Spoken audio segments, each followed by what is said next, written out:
श्रीमती निर्मला सीतारमण वित्त मंत्री,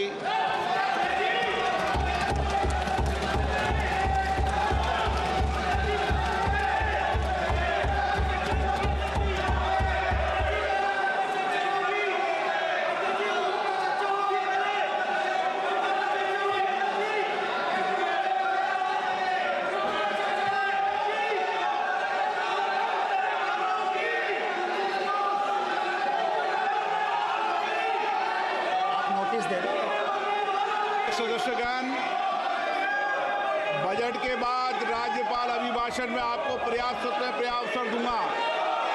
मेरा आपसे निवेदन है, नहीं माननीय अखिलेश जी, आपने संसद की मर्यादा को आप बना के रखे हैं।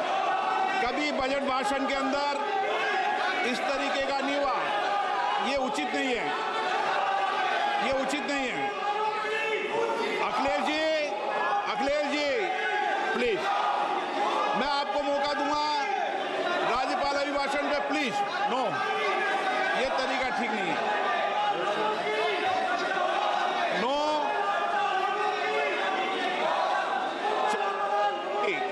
राज्यपाल अभिभाषण पे चर्चा होगी। नो तरीका। Honorable Speaker, I present the budget for 25-26.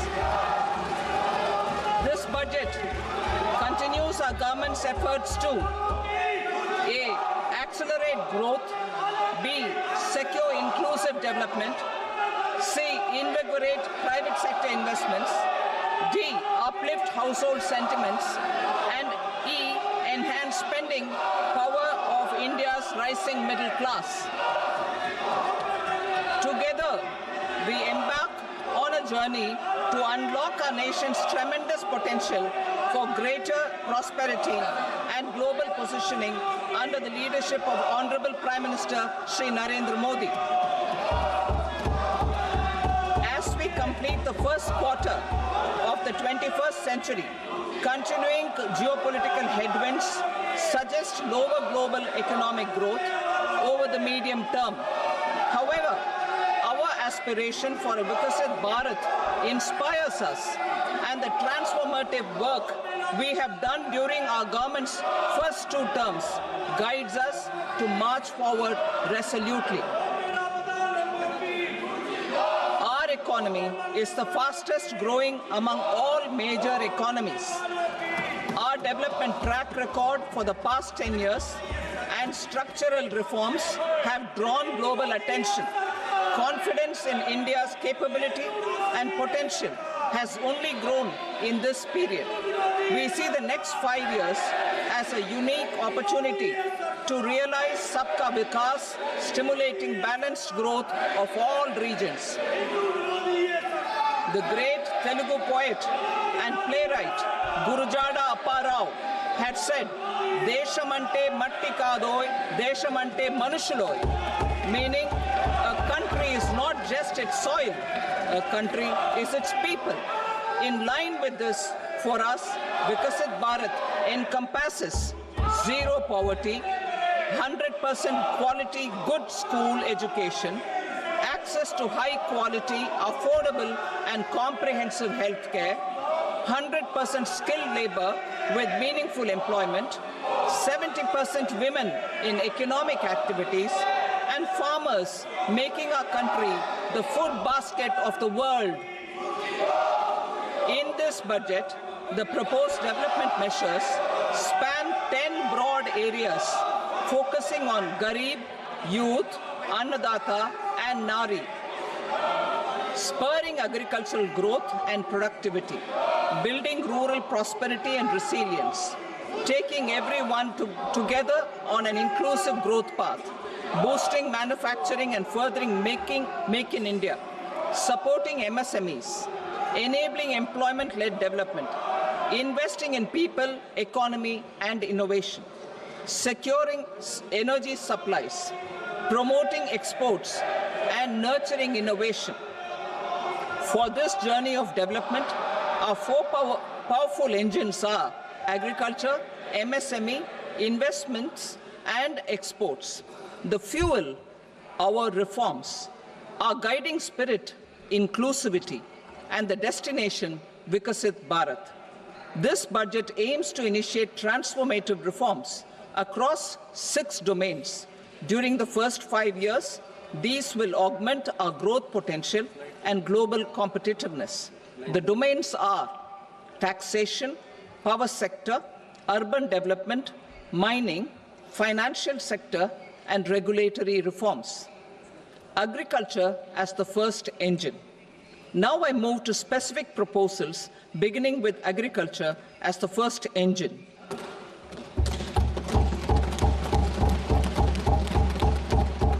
Prime Minister Dhan Dhanya Krishi Yojana, developing agri-districts program. Motivated by the success of the aspirational district program, our government will undertake a Prime Minister Dhan Dhanya Krishi Yojana in partnership with states. Through the convergence of existing schemes and specialized measures, the program will cover 100 districts with low productivity, moderate crop intensity, and below average credit parameters. It aims to 1. Enhance agricultural productivity, 2. Adopt crop diversification and sustainable agricultural practices, 3. Augment post-harvest storage at the panchayat and block level.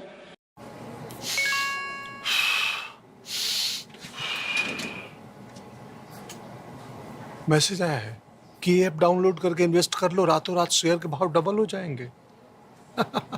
कर लो download, अगर पैसे से हाथ धोना हो तो। Doctor रोगी Kumar, MBBS हूँ, MURKH नहीं हूँ। याद रहे, UPI कहता है अगर कोई आसान कमाई का लालच दे तो कहो मैं मूर्ख नहीं हूँ।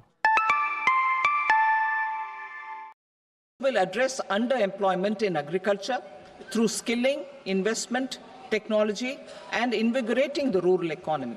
The goal is to generate ample opportunities in rural areas so that migration is an option but not a necessity. The program will focus on rural women, young farmers, rural youth, marginal and small farmers, and landless families. The details are in Annexure A.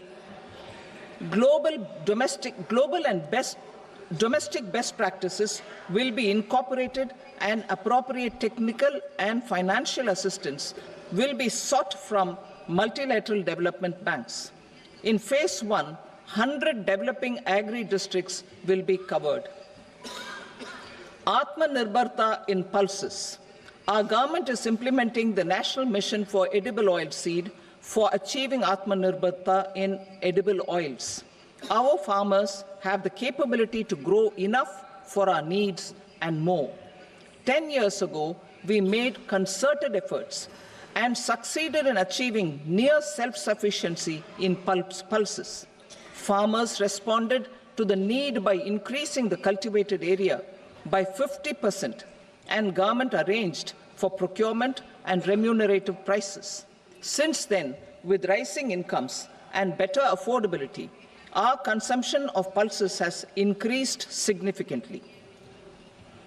Our government will now launch a 6-year mission for Atmanirbharta in pulses with a special focus on Tuar, Urad, and Masoor. Details are in Annexure B. Central agencies such as NAFED and NCCF will be ready to procure these 3 pulses as much as offered during the next 4 years from farmers who register with these agencies and enter into agreements. Comprehensive program for vegetables and fruits. It is encouraging that our people are increasingly becoming aware of their nutritional needs. It is a sign of a society becoming healthier. With rising income levels, the consumption of vegetables, fruits, and Shri Anna is increasing significantly. A comprehensive program to promote production, efficient supplies, processing, and remunerative prices for farmers will be launched in partnership with the states. Appropriate institutional mechanisms for implementation and participation of farmer producer organizations and cooperatives will be set up. Makhana board in Bihar. For this, there is a special opportunity for the people of Bihar.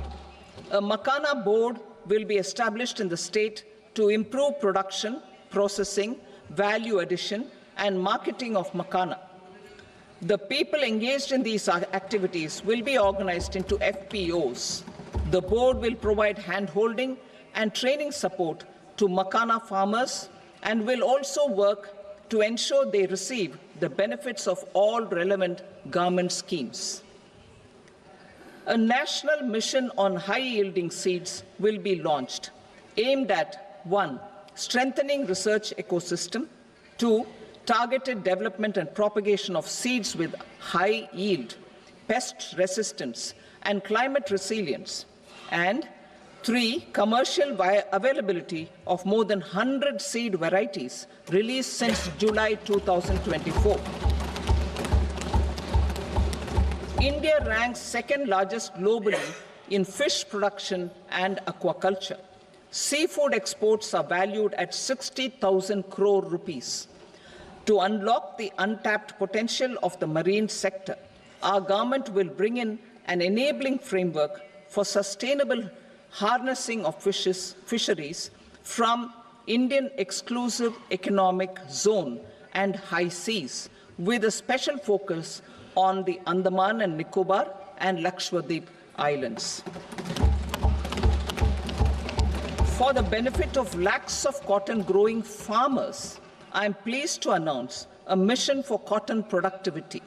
This 5-year mission will facilitate significant improvements in productivity and sustainability of cotton farming and promote extra long staple cotton varieties.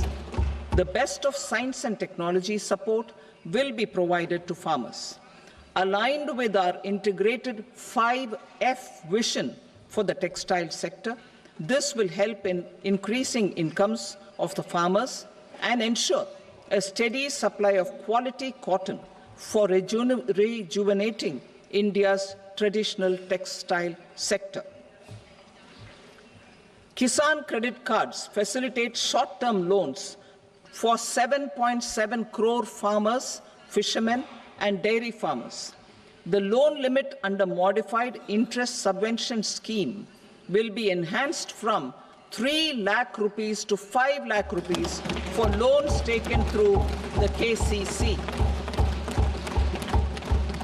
For Atmanirbharta in urea production, our government had reopened 3 dormant urea plants in the eastern region.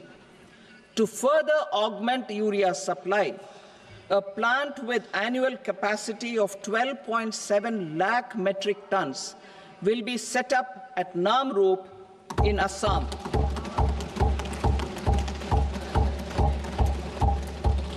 India Post, with 1.5 lakh rural post offices, complemented by the India Post Payment Bank and a vast network of 2.4 lakh Dak Sevaks, will be repositioned to act as a catalyst for the rural economy. Details are at Annexure C. India Post will also be transformed as a large public logistics organization. This will meet the rising needs of Vishwakarmas, new entrepreneurs, women, self-help groups, MSMEs, and the large business organizations. Our government will provide support to NCDC for its lending operations for the cooperative sector. MSMEs as the second engine.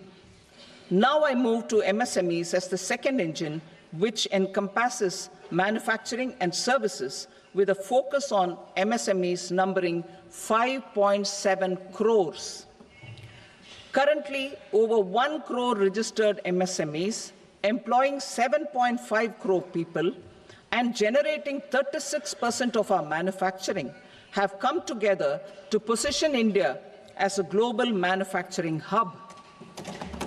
With their quality products, These MSMEs are responsible for 45% of our exports. To help them achieve higher efficiencies of scale, technological upgradation, and better access to capital, the investment and turnover limits for classification of all MSMEs will be enhanced to 2.5 and 2 times respectively. This will give them the confidence to grow and generate employment for our youth. The details are given in Annexure D. To improve access to credit, the credit guarantee cover will be enhanced. First, for micro and small enterprises from 5 crore to 10 crore rupees, leading to additional credit of 1.5 lakh crores in the next 5 years. Second, for startups from 10 crore rupees to 20 crore rupees, with the guarantee fee being moderated to 1% for loans in 27 focus sectors which are important for Atmanirbhar Bharat. And for well-run exporter MSMEs, for term loans up to 20 crore rupees. Also for the micro enterprises, we will introduce customized credit cards with a 5 lakh rupee limit for micro enterprises registered on Udyam portal. In the first year, 10 lakh such cards will be issued. Fund of funds for startups. The Alternate Investment Fund, AIFs, for startups have received commitments of more than 91,000 crores rupees. These are supported by the fund of funds set up with the Government of India's contribution of 10,000 crore rupees. Now, a new fund of funds with expanded scope and a fresh contribution of another 10,000 crore rupees will be set up. A new scheme will be launched for 5 lakh women, scheduled castes and scheduled tribes, first-time entrepreneurs. This will provide term loans up to 2 crore rupees during the next 5 years. The scheme will incorporate lessons from the successful Stand Up India scheme. Online capacity building for entrepreneurship and managerial skills will also be organized. Measures for labor-intensive sectors. To promote employment and entrepreneurship opportunities in labor-intensive sectors, our government will undertake specific policy and facilitation measures. To enhance the productivity, quality, and competitiveness of India's footwear and leather sector, a focus product scheme will be implemented. The scheme will support design capacity, component manufacturing, and machinery required for production of non-leather quality footwear, besides the support for leather footwear and products. The scheme is expected to facilitate employment for 22 lakh persons, generate over 4 lakh crore rupees, and exports of over 1.1 lakh crore rupees. Measures for the toys sector. Building on the National Action Plan for Toys, we will implement a scheme to make India a global hub for toys. The scheme will focus on development of clusters, skills, and a manufacturing ecosystem that will create high-quality, unique, innovative, and sustainable toys that will represent the Made in India brand. Support for food processing. In line with our commitment towards Purvodaya, we will establish a National Institute of Food Technology, Entrepreneurship, and Management in Bihar. The institute will provide a strong fillip to food processing activities in the entire eastern region. This will result in 1. Enhanced income for the farmers through value addition to their produce, and 2. Skilling entrepreneurship and employment opportunities for the youth. Manufacturing mission, furthering Make in India. Our government will set up a national manufacturing mission covering small, medium and large industries for furthering Make in India by providing policy support, execution roadmaps, governance and monitoring framework for central ministries and states. Details are in Annexure E. Given our commitment to climate-friendly development, the mission will also support clean tech manufacturing. This will aim to improve domestic value addition and build our ecosystem for solar PV cells, EV batteries, motors and controllers, electrolyzers, wind turbines, very high voltage transmission equipment and grid-scale batteries. Investment as the third engine. Now I move to investment as the third engine, which encompasses investing in people, investing in the economy, and investing in innovation. Investing in people. Saksham Anganwadi and Poshan 2.0. Saksham Anganwadi and Poshan 2.0 program provides nutritional support to more than 8 crore children, 1 crore pregnant women and lactating mothers all over the country, and about 20 lakh adolescent girls in aspirational districts and the Northeast region. The cost norms for these nutritional support will be enhanced appropriately. Atal Tinkering Labs. 50,000 Atal Tinkering Labs will be set up in government schools in the next 5 years to cultivate the spirit of curiosity and innovation and foster a scientific temper among young minds. Broadband connectivity to government secondary schools and PHCs. Broadband connectivity will be provided to all government secondary schools and primary health centers in rural areas under the BharatNet project. Bharatiya Bhasha Pustak Scheme. We propose to implement a Bharatiya Bhasha Pustak scheme to provide digital form Indian language books for schools and for higher education. This aims to help students understand their subjects better and in their language.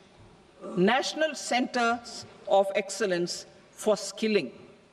Building on the initiative announced in the July 24 budget, 5 national centers of excellence for skilling will be set up with global expertise and partnerships to equip our youth with the skills required for Make for India, Make for the World manufacturing.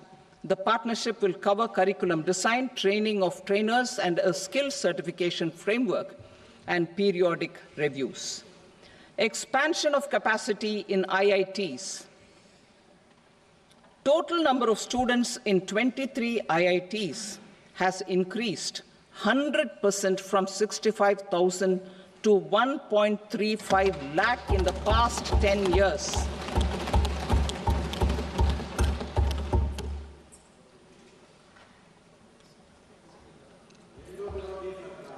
Additional infrastructure will be created in the 5 IITs started after 2014 to facilitate education for 6,500 more students.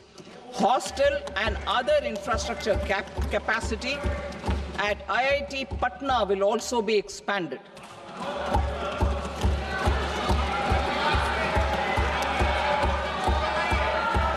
Center of Excellence.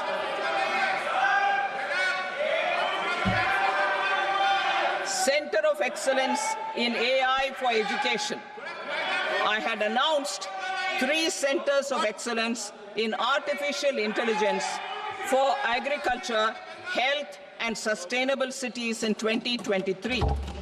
Now a center of excellence in artificial intelligence for education will be set up with a total outlay of 500 crores. Expansion of medical education.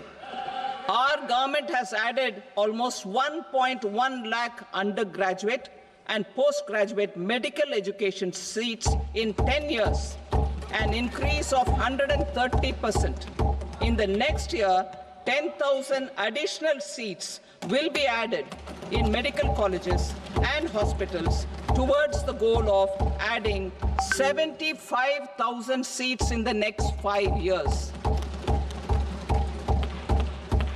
Daycare cancer centers in all district hospitals. Our government will facilitate setting up of daycare cancer centers in all district hospitals in the next 3 years. 200 centers will be established in 25-26 itself.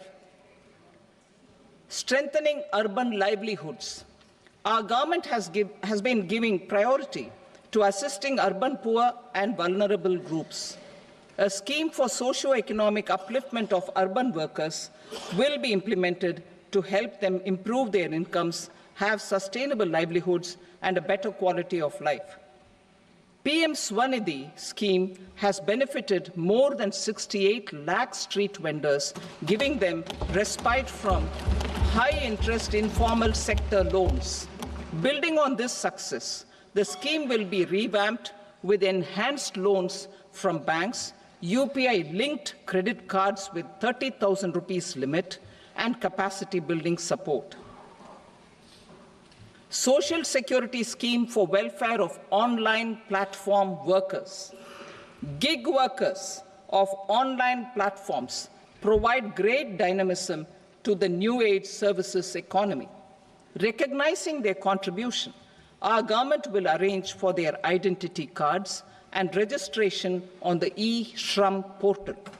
They will be provided healthcare under PM Jan Arogya Yojana. This measure is likely to assist nearly 1 crore gig workers.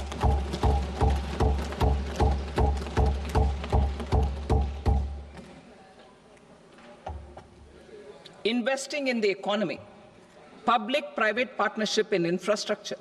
Each infrastructure-related ministry will come up with a 3-year pipeline of projects that can be implemented in PPP mode. States will also be encouraged to do so and can seek support from the India Infrastructure Project Development Fund, which is a scheme to prepare PPP proposals. Support to states for infrastructure. An outlay of 1.5 lakh crore is proposed for the 50-year interest-free loans to states for capital expenditure and incentives for reforms. Building on the success of the first asset monetization plan announced in 2021, the second plan for 2025 to 30 will be launched to plow back capital of 10 lakh crore in new projects. Regulatory and fiscal measures will be fine-tuned to support the plan. Jal Jeevan Mission. Since 2019, 15 crore households representing 80% of India's rural population have been provided access to portable tap water connections. To achieve 100% coverage, I am pleased to announce the extension of this mission until 2028 with an enhanced total outlay. The mission's focus will be on the quality of infrastructure and O&M of rural piped water supply schemes through Jan Bhagidari.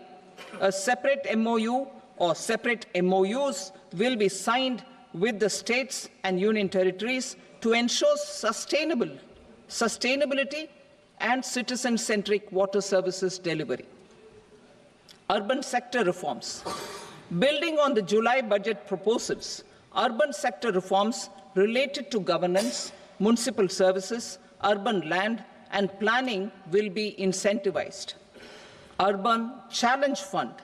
The government will set up an urban challenge fund of 1 lakh crore rupees to implement the proposals for cities as growth hubs, creative redevelopment of cities, and for water and sanitation purposes announced in the July budget.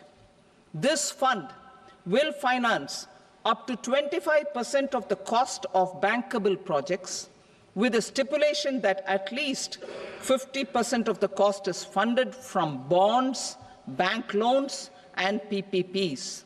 An allocation of 10,000 crore is proposed in 2025-26. Power sector reforms. We will incentivize electricity distribution reforms and augmentation of intra-state transmission capacity by states. This will improve financial health and capacity of electricity companies. Additional borrowing of 0.5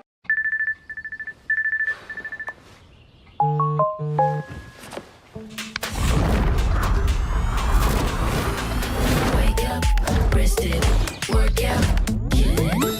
Wow, the day just clicks.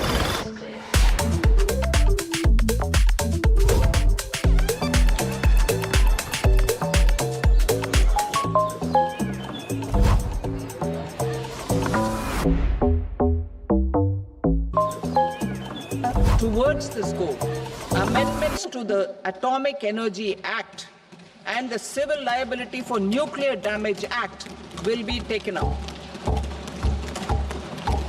A nuclear energy mission for research and development of small modular reactors with an outlay of 20,000 crore will be set up. At least 5 indigenously developed small modular reactors will be operationalized by 2033. Reactors will be operationalized by the shipbuilding financial assistance policy. Reactors will be operationalized by the shipbuilding financial. This will also include credit will be operationalized in Indian yards to promote the circular economy. Large ships above a specified size will be included in the infrastructure harmonized master list. Shipbuilding clusters will be facilitated to increase the range, categories, and capacity of ships. This will include additional infrastructure, facilities, skilling, and technology to develop the entire ecosystem. Maritime Development Fund for long-term system. Maritime Development Fund for long-term financing for the maritime industry, a maritime development fund with a corpus of 25,000 crore rupees will be set up. This will be for distributed support and promoting competition. This will have up to 49% contribution by the government, and the balance will be mobilized from ports and from private sector. UDAN regional connectivity schemes. UDAN has enabled 1.5 crore middle-class people to meet their aspirations for speedier travel. The scheme has connected 88 ports, airports, and operationalized 619 routes. Inspired by that success, a modified UDAN scheme will be launched to enhance regional connectivity to 120 new destinations and carry 4 crore passengers in the next 10 years. 4 crore additional passengers in the next 10 years. The scheme will also support helipads and smaller airports in hilly, aspirational, and northeast regional districts. Greenfield airports will be facilitated in Bihar to meet the future needs of the state. These will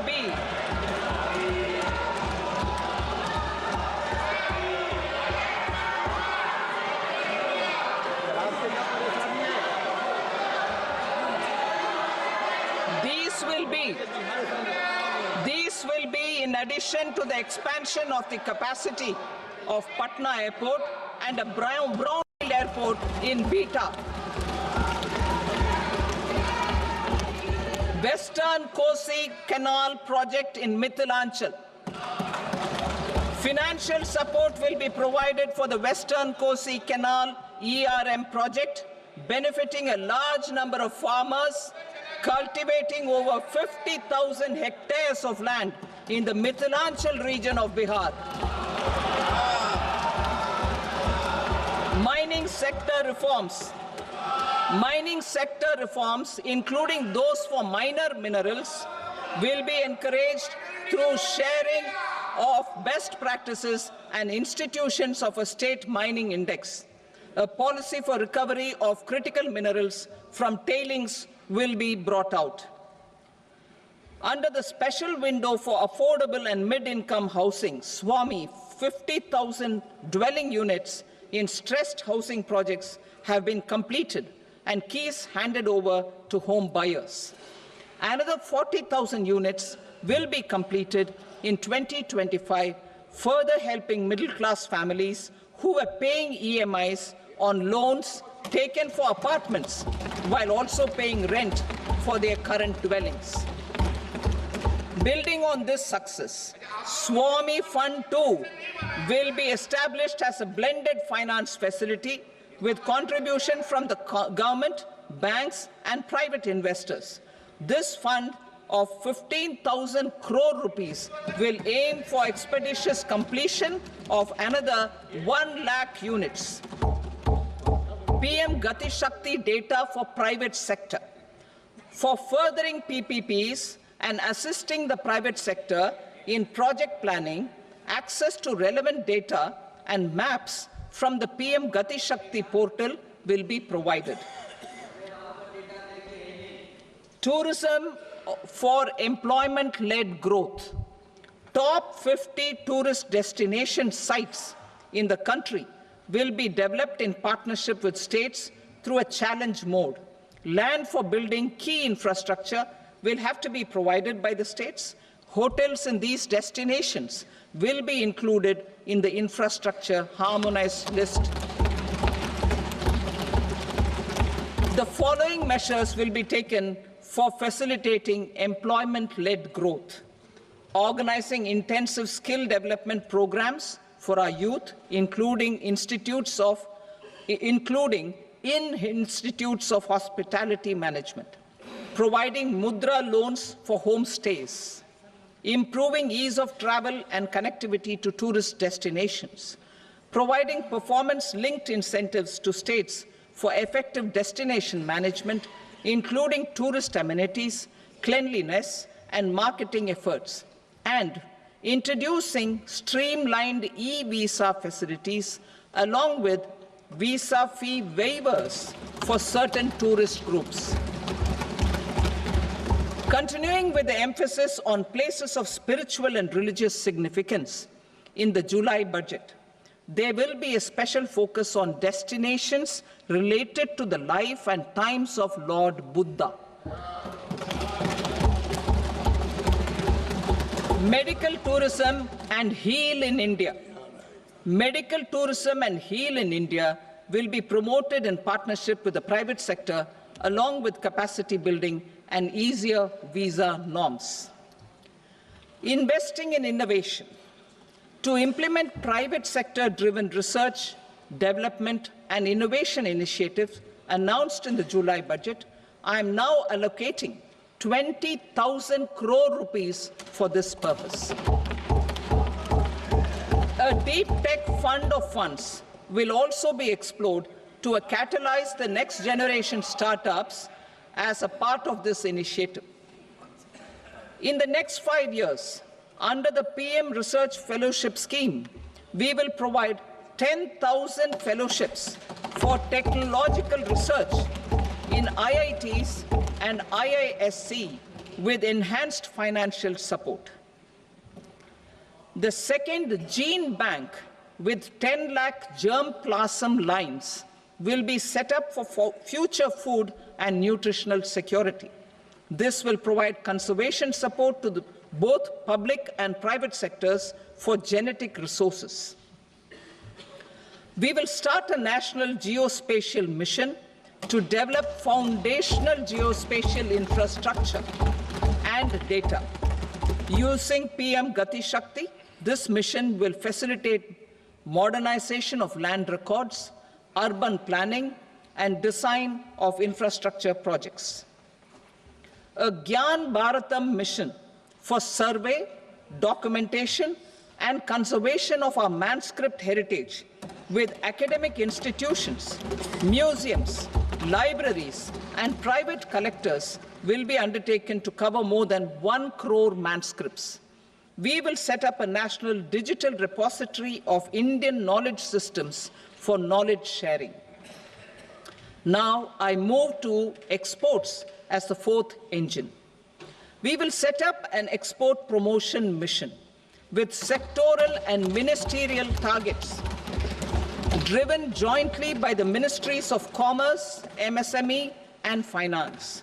It will facilitate easy access to export credit, cross-border factoring support, support to MSMEs to tackle non-tariff measures in overseas markets. A digital public infrastructure, Bharat Trade Net, for international trade will be set up as a unified platform for trade documentation and financing solutions. This will complement the Unified Logistics Interface platform. The BTN will be aligned with international practices. Support will be provided to develop domestic manufacturing capacities for our economy's integration with global supply chains. Sectors will be identified based on objective criteria. Facilitation groups with participation of senior officers and industry representatives will be formed for select products and supply chains.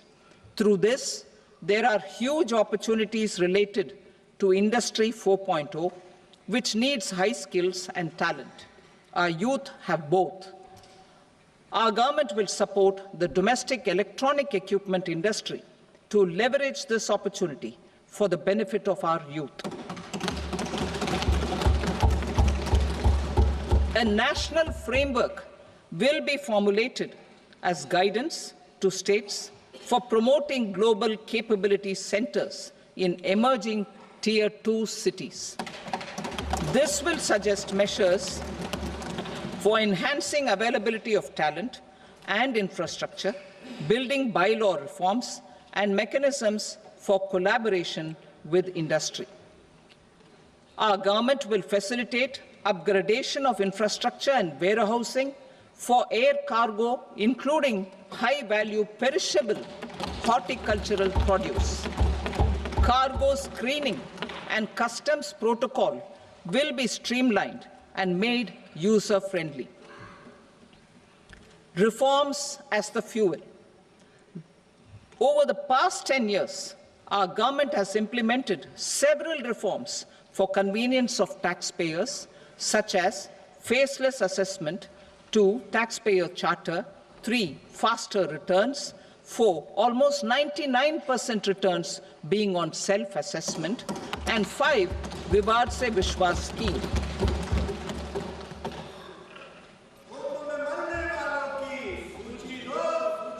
Continuing these efforts, I reaffirm the commitment of the tax department to trust first, scrutinize later.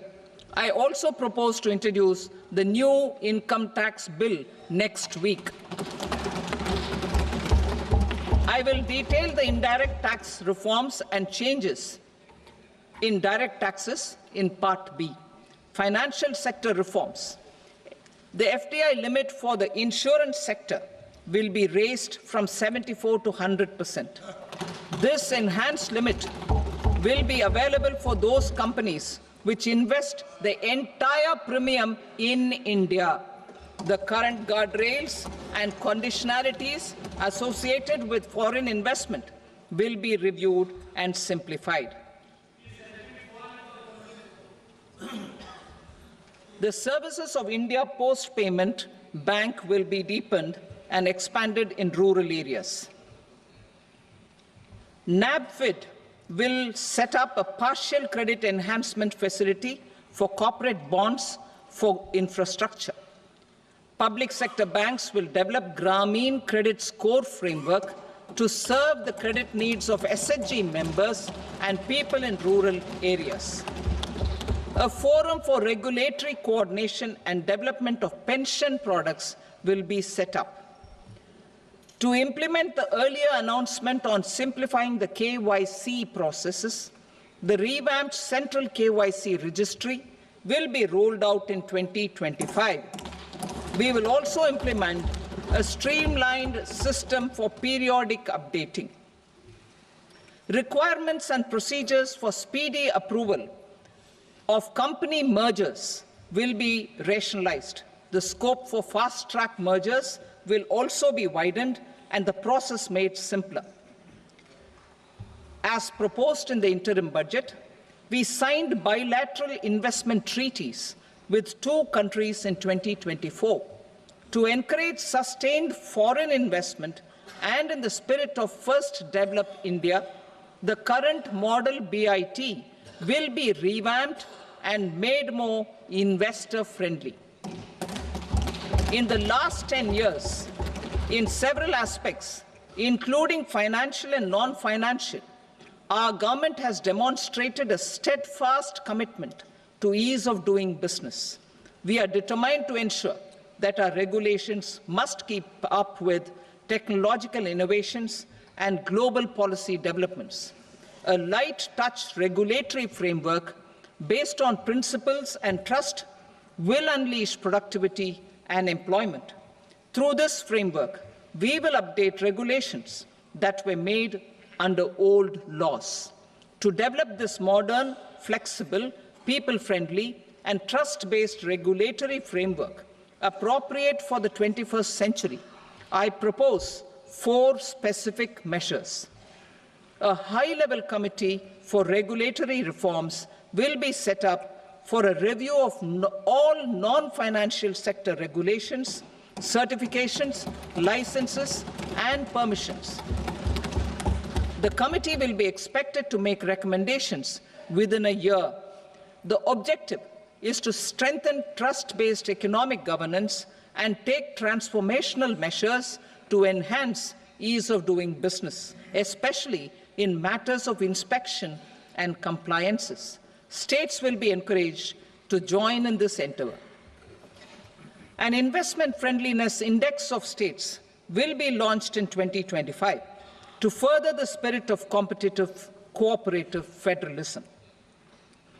Under the Financial Stability and Development Council, a mechanism will be set up to evaluate impact of the current financial regulations and subsidiary instructions. It will also formulate a framework to enhance their responsiveness and development of the financial sector. In the Jan Vishwas Act 2023, more than 180 legal provisions were decriminalized. Our government will now bring up the Jan Vishwas Bill 2.0 to decriminalize more than 100 provisions in various laws. I now move to fiscal policy. In the July budget, I had committed to staying the course for fiscal consolidation.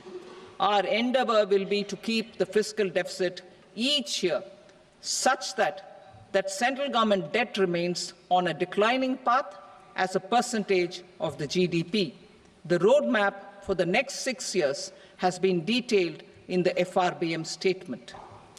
Revised estimates for 2024-25.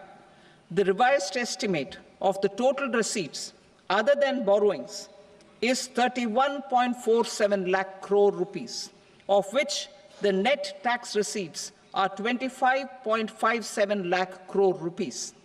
The revised estimate of the total expenditure is 47.16 lakh crore rupees, of which the capital expenditure is about 10.18 lakh crore rupees. The revised estimate of the fiscal deficit is 4.8% of the GDP. Budget estimates for 25-26. Coming to 25-26, the total receipts other than borrowings and total expenditure are estimated at 34.96 lakh crore rupees, and 50.65 lakh crore rupees respectively. The net tax receipts are estimated at 28.37 lakh crore rupees. The fiscal deficit is estimated to be 4.4% of GDP. To finance the fiscal deficit, the net market borrowings from dated securities are estimated at 11.54 lakh crore. The balance financing is expected to come from small savings and other sources. The gross market borrowings are estimated at 14.82 lakh crore rupees. I will now move to Part B. Indirect taxes. My proposals relating to customs aim to rationalize tariff structure and address duty inversion. These will also support domestic manufacturing and value addition, promote exports, facilitate trade, and provide relief to common people. Rationalization of customs tariff structure for industrial goods. As a part of comprehensive review of customs rate structure announced in July 2024 budget, I propose to 1. Remove 7 tariff rates. This is over and above the 7 tariff rates removed in 23-24 budget. After this, there will be only 8 remaining tariff rates, including 0 rate. 2. Apply appropriate cess to broadly maintain effective duty incidence, except on a few items where such incidence will reduce marginally. 3. Levy not more than 1 cess or surcharge. Therefore, I propose to exempt social welfare surcharge on 82 tariff lines that are subject to a cess. I shall now take up sector-specific proposals. To provide relief to patients, particularly those suffering from cancer, rare diseases, and other severe chronic diseases, I propose to add 36 life-saving drugs and medicines to the list of medicines fully exempted from basic custom duty.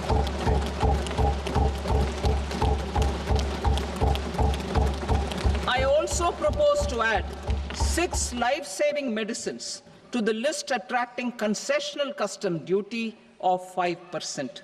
Full exemption and concessional duty will also respectively apply on the bulk drugs for manufacture of the above. Specified drugs and medicines under patient assistance programs run by the pharmaceutical companies are fully exempt from BCD, provided the medicines are supplied free of cost to the patients. I propose to add 37 more medicines along with 13 new patient assistance programs. Support to domestic manufacturing and value addition. Critical minerals. In the July 2024 budget, I had fully exempted BCD on 25 critical minerals that are not domestically available. I had also reduced BCD of 2 other such minerals to provide a major fillip to their processing, especially by MSMEs. Now, I propose to fully exempt cobalt powder and waste, the scrap of lithium-ion battery, lead, zinc, and 12 more critical minerals. This will help secure their availability for manufacturing in India and promote more jobs for our youth. To promote domestic production of technical textile products such as agro-textiles, medical textiles, and geotextiles at competitive prices, I propose to add 2 more types of shuttle-less looms to the list of fully exempted textile machinery. I also propose to revise the BCD rate on knitted fabrics covered by 9 tariff lines from 10 or 20 to 20% or 115 rupees per kg, whichever is higher. Electronic goods. In line with our Make in India policy and to rectify inverted duty structure, I propose to increase the BCD on interactive flat panel display from 10% to 20% and reduce the BCD to 5% on open cell and other components. In 23-24 budget, for the manufacture of open cells of LCD, LED TVs, I had reduced the BCD on parts of open cells from 5% to 2.5%. To further boost the manufacture of such open cells, the BCD on these parts will now stand exempted. Lithium-ion battery. To the list of exempted capital goods, I propose to add 35 additional capital goods for EV battery manufacturing and 28 additional capital goods for mobile phone battery manufacturing. This will boost domestic manufacture of lithium-ion batteries, both for mobile phones and for electric vehicles. Shipping sector. Considering that shipbuilding has a long gestation period, I propose to continue the exemption of BCD on raw materials, components, consumables, or parts for the manufacture of ships for another 10 years.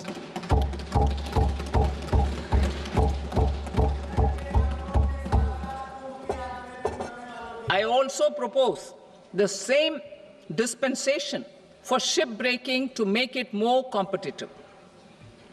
Telecommunication. To prevent classification disputes, I propose to reduce the BCD from 20% to 10% on carrier-grade Ethernet switches to make it at par with non-carrier-grade Ethernet switches. Export promotion. To facilitate exports of handicrafts, I propose to extend the time period for export from 6 months to 1 year, further extendable by another 3 months if required. I also propose to add 9 items to the list of duty-free inputs. Leather sector. I propose to fully exempt BCD on wet blue leather to facilitate imports for domestic value addition and employment. I also propose to exempt crust leather from 20% export duty to facilitate exports by small tanners. Marine products. To enhance India's competitiveness in the global seafood market, I propose to reduce BCD from 30% to 5% on frozen fish paste, surimi, for manufacture and export of its analog products. I also propose to reduce BCD from 15% to 5% on fish hydrolysates for manufacture of fish and shrimp feed. In July 2024 budget, to promote development of domestic MROs for aircraft and ships, I had extended the time limit for export of foreign origin goods that were imported for repairs from 6 months to 1 year and further extendable by 1 year. I now propose to extend the same dispensation for railway goods. Time limit for provisional assessment. Presently, the Customs Act 1962 does not provide any time limit to finalize provisional assessments, leading to uncertainty and cost to trade. As a measure of promoting ease of doing business, I propose to fix a time limit of 2 years, extendable by a year, for finalizing the provisional assessment. I propose to introduce a new provision that will enable importers or exporters, after clearance of goods, to voluntarily declare material facts and pay duty with interest but without penalty. This will incentivize voluntary compliance. However, this will not apply in cases where department has already initiated audit or investigation proceedings. For industry to better plan their imports, I propose to extend the time limit for the end use of imported inputs in the relevant rules from 6 months to 1 year. This will provide operational flexibility in view of cost and uncertainty of supply. Further, such importers will now have to file only quarterly statements instead of a monthly statement.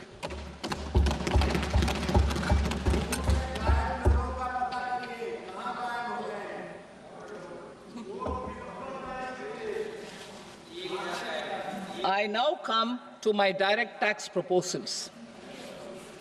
In Part A, I have briefly underlined taxation reforms as one of key reforms to realize our vision of Vikasit Bharat. In respect of criminal law, our government had earlier ushered in Bharatiya Nyaya Sanhita, replacing Bharatiya Danda Sanhita. I am happy to inform this august House and the country that for new income tax bill will carry forward the same spirit of Nyaya in its drafting as well. The new bill will be clear and direct in text, with close to half of the present law in terms of both chapters and words. It will be simple to understand for taxpayers and tax administrators, leading to tax certainty and reduced litigation. Reforms, however, are not a destination. They are means to achieve good governance for our people and economy. Providing good governance primarily involves being responsive.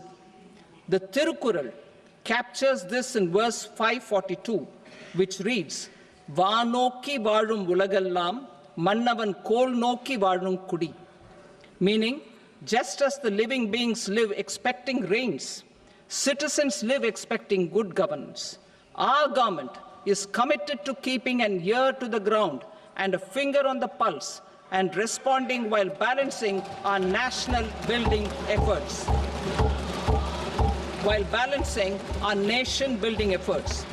The following measures will detail just how our government will, under the guidance of PM Modi, has taken steps to understand and address. I repeat that sentence, sir. The following measures will detail just how our government, under the guidance of PM Modi, has taken steps to understand and address the needs voiced by our citizens. My tax proposals are guided by this spirit. The objectives of my proposals are as follows. Personal income tax reforms with special focus on middle class. Rationalization of TDS and TCS for easing difficulties. Encouraging voluntary compliance. Reducing compliance burden. Ease of doing business, employment and investment. I will come to my proposal on personal income tax towards the end. TDS and TCS, rationalization for easing difficulties. I propose to rationalize tax deduction at source, TDS, by reducing the number of rates and thresholds above which TDS is deducted. Further, threshold amounts for tax deduction will be increased for better clarity and uniformity. The limit for tax deduction on interest for senior citizens is being doubled from the present 50,000 rupees to 1 lakh rupees. Similarly, the annual limit of 2.40 lakh rupees for TDS on rent is being increased to 6 lakh rupees. This will reduce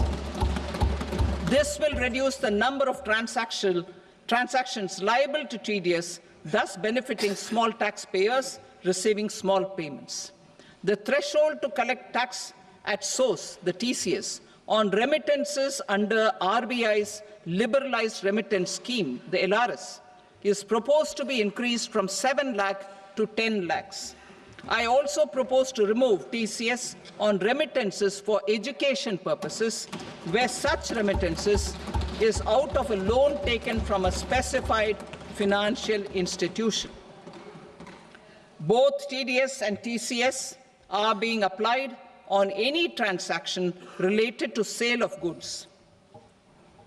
To prevent such compliance difficulties, I propose to omit the TCS. I also propose that the provisions of the higher TDS deduction will now apply only in non-PAN cases.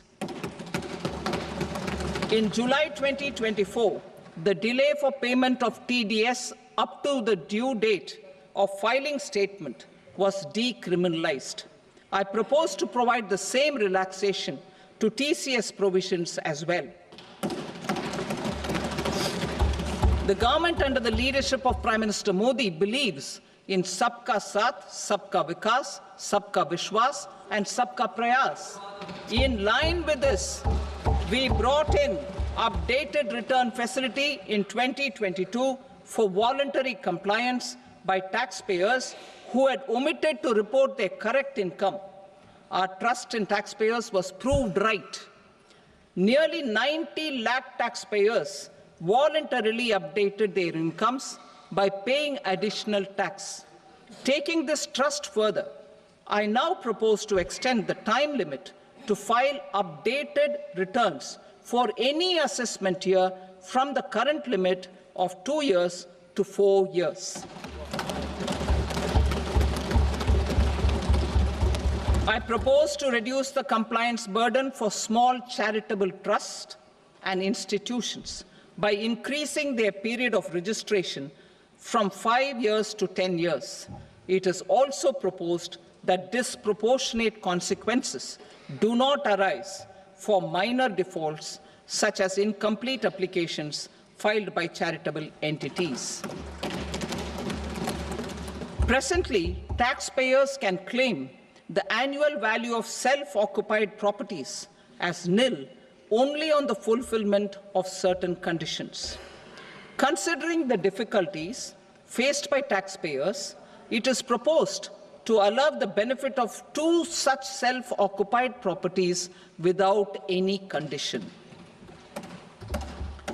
To streamline the process of transfer pricing and to provide an alternative to yearly examination, I propose to introduce a scheme for determining arm's length price of international transaction for a block period of 3 years. This will be in line with global best practices.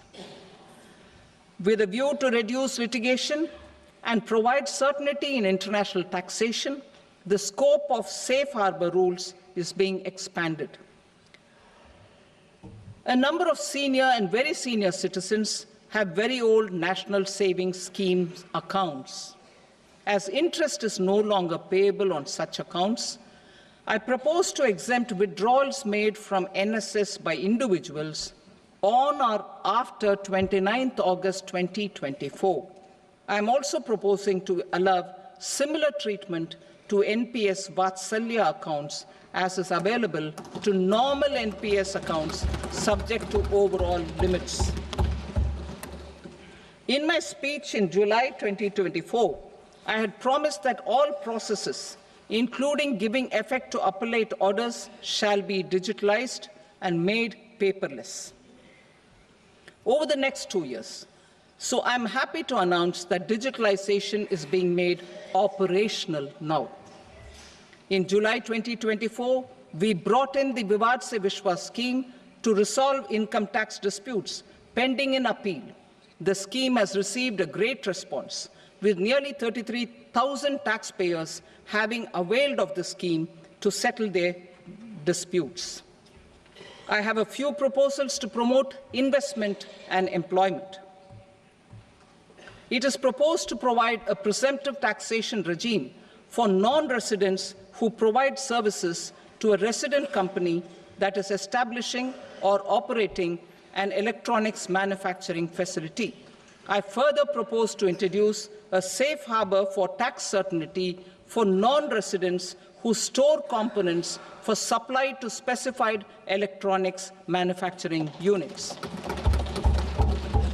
Presently, the tonnage tax scheme is available only to sea-going ships.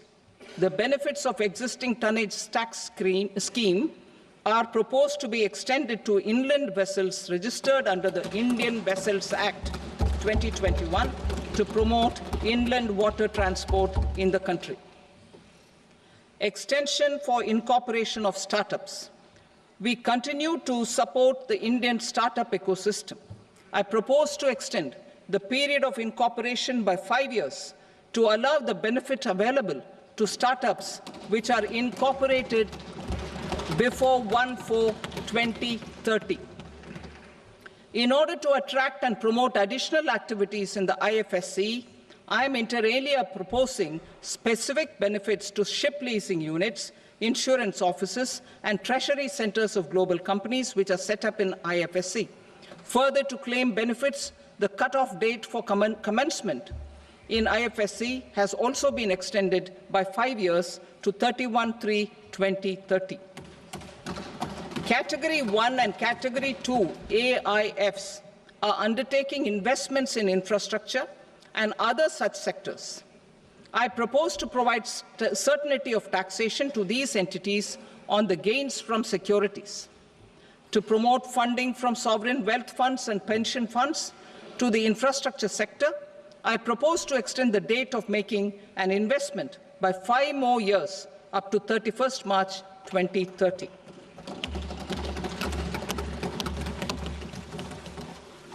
Personal income tax reforms with special focus on middle class. Democracy, demography, and demand are the key support pillars in our journey towards Vikasit Bharat. The middle class provides strength for India's growth. This government, under the leadership of Prime Minister Modi, has always believed in the admirable energy and ability of the middle class in nation building. In recognition of their contribution,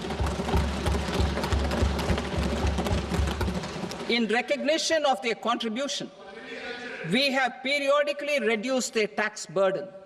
Right after 2014, the nil tax slab was raised to 2.5 lakhs of rupees, which was further raised to 5 lakh rupees in 2019 and to 7 lakh rupees in 2023. This is reflective of our government's trust on the middle-class taxpayers.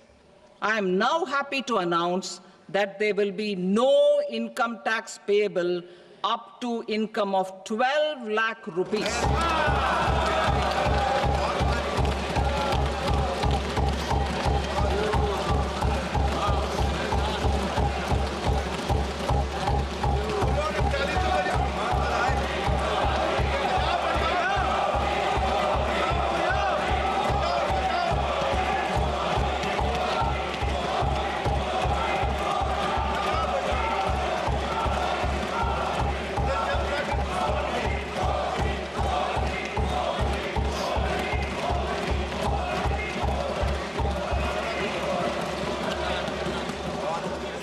So, average income of 1 lakh per month, other than the special rate income such as capital gains, under the new regime. This limit will be 12.75 lakh for salaried taxpayers due to the standard deduction of 75,000. Slabs and rates are being changed across the board to benefit all taxpayers. The new structure will substantially reduce the taxes of the middle class and leave more money in their hands, boosting household consumption, savings, and investment. In the new tax regime, I propose to revise tax rate structures as follows: 0 to 4 lakh rupees nil, 4.8 lakh rupees to 4 to 8 lakh rupees 5%, 8 to 12 lakh rupees 10%, 12 to 16 lakh rupees 15%, 16 to 20 lakh rupees 20%, 20 to 24 lakh rupees 25%, and above 24 lakh rupees 30%. To taxpayers up to 12 lakh of normal income, other than special rate income such as capital gains. I read that again. To taxpayers up to 12 lakh of income, other than special rate income such as capital gains, tax rebate is being provided in addition to the benefit due to slab rate reduction in such a manner that there is no tax payable by them. The total tax benefit of slab rate changes and rebate at different income levels can be illustrated with a few examples. A taxpayer in the new regime with an income of 12 lakh rupees will get a benefit of 80,000 rupees in tax, which is 100% of tax payable as per the existing rates. A person having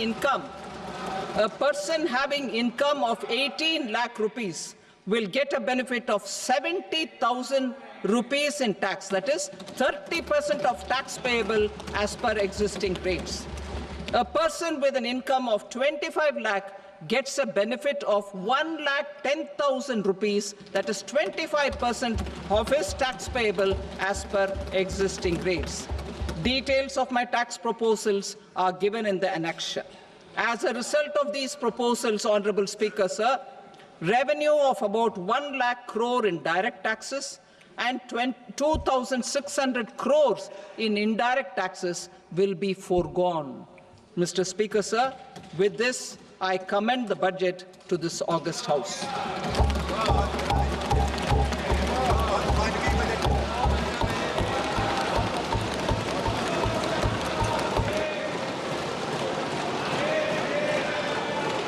Item number 2, Srimati Nirmala Sitaraman. Sir, with your permission, I rise to lay on the table the following statements under Section 3(1) of the Fiscal Responsibility and Budget Management Act 2003, medium-term fiscal policy cum fiscal policy strategy statement and macroeconomic framework statement. Item number 3, Srimati Nirmala Sitaraman. Sir, with your permission, I rise to move for leave to introduce the Finance Bill 2025. प्रश्न ये है कि विधेयक को पुनर्स्थापित करने की अनुमति प्रदान की जाए।